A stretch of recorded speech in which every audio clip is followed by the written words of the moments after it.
Stop what you're doing and take a deep breath in.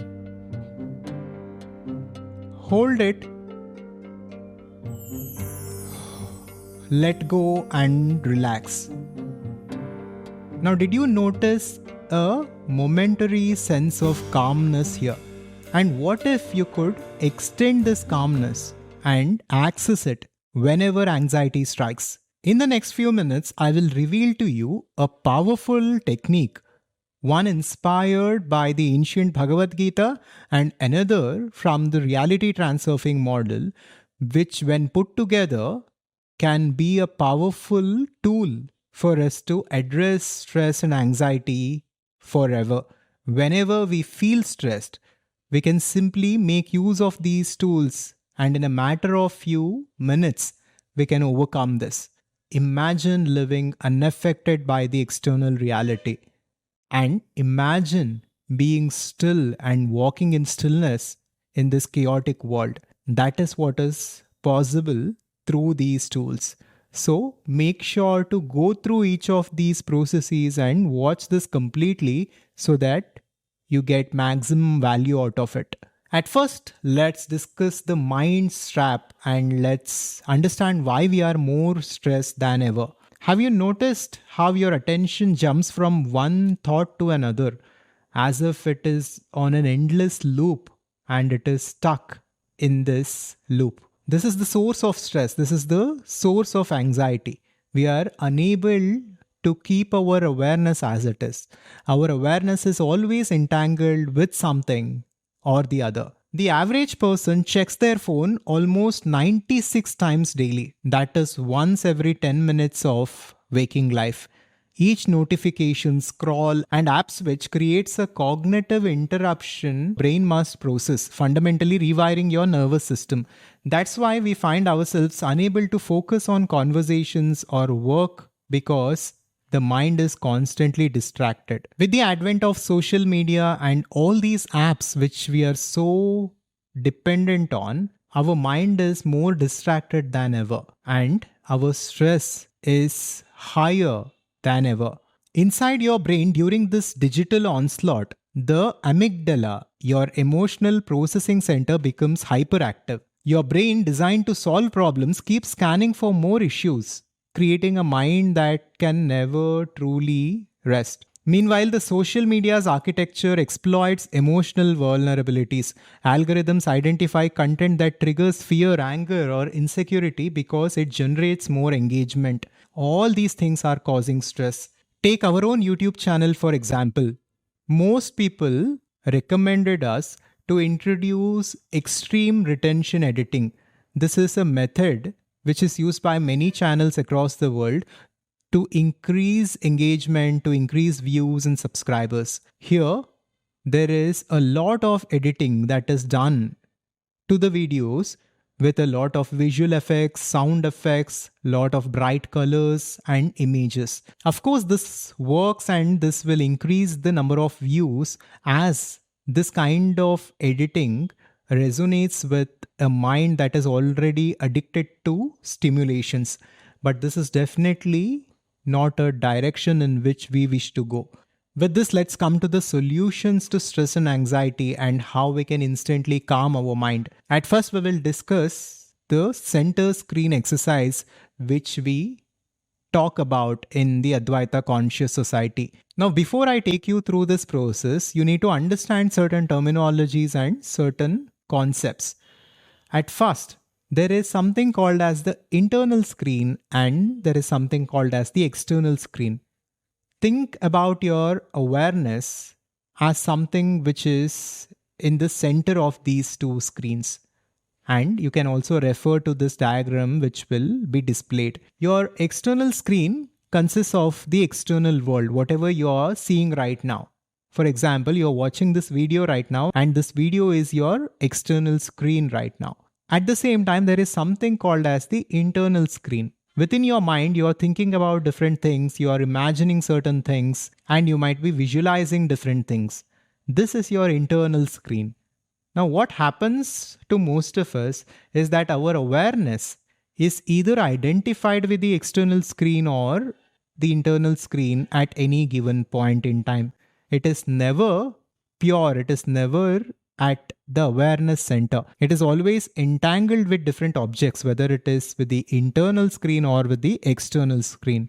And the center screen exercise is about bringing this awareness to our awareness center. Now, here is how to calm your mind and overcome stress and anxiety through the center screen exercise. Stop whatever you're doing when you feel stressed and when you wish to calm your mind and sit still.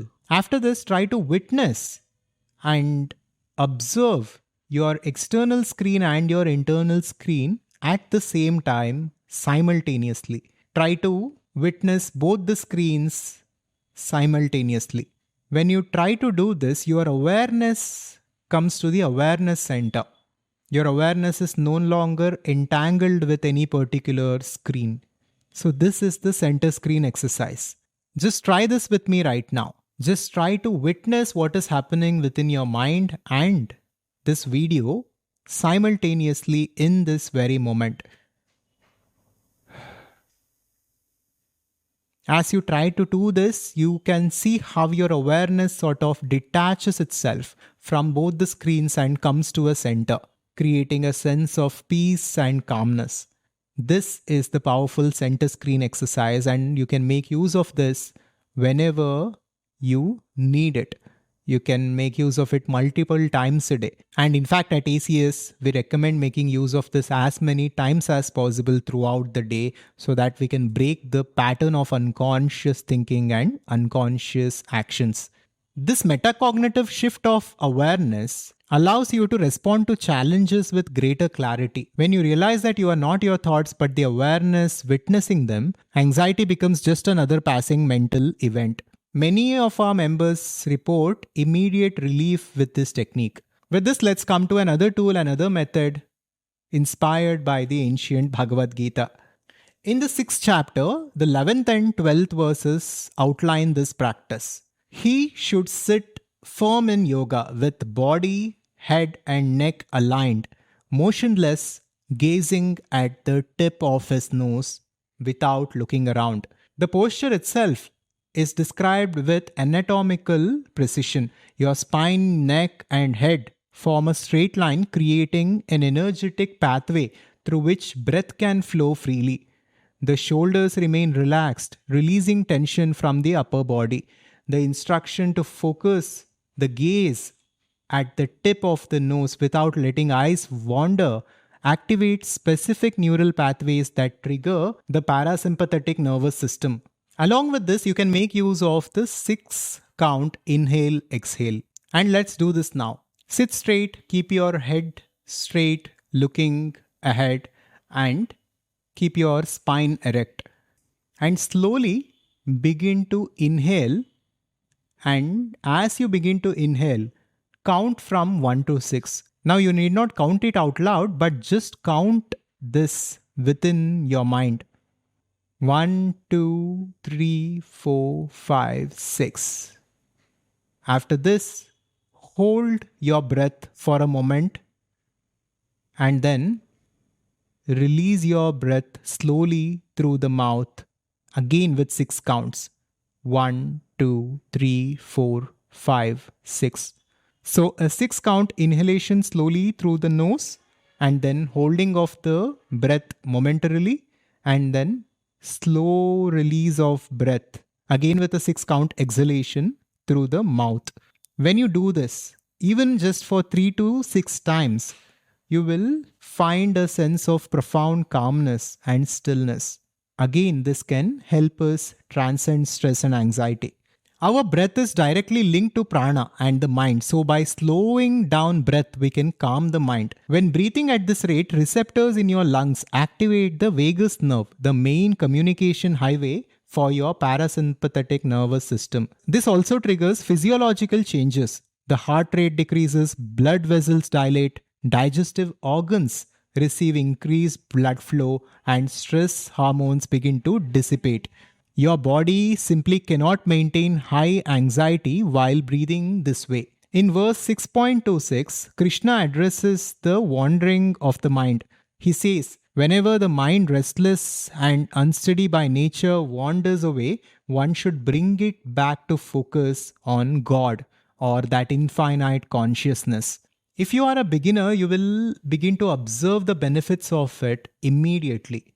Immediately, with slow breathing, you will feel a sense of calmness, and that anxiety and stress will simply fade away. And the regular practice of this creates lasting changes in stress response patterns with improved sleep, normalized digestion, and strengthened immunity, all flowing from this simple 6 count rhythm. What we have discussed today is a powerful technique which is based on the ancient wisdom as well as modern research. And as we had discussed in a previous video, consistent daily meditation creates phenomenal changes in our body and in our brain structure. Bhagavad Gita's Dhyana Yoga teaches us that breath control and the regulation of breath is important for self-realization. So this is the importance that is given to breath. Remember that this journey is about presence, not perfection. With each mindful breath, you are making a powerful choice that sages recognized millennia ago. Practice this from today to feel that clarity and calmness in your life.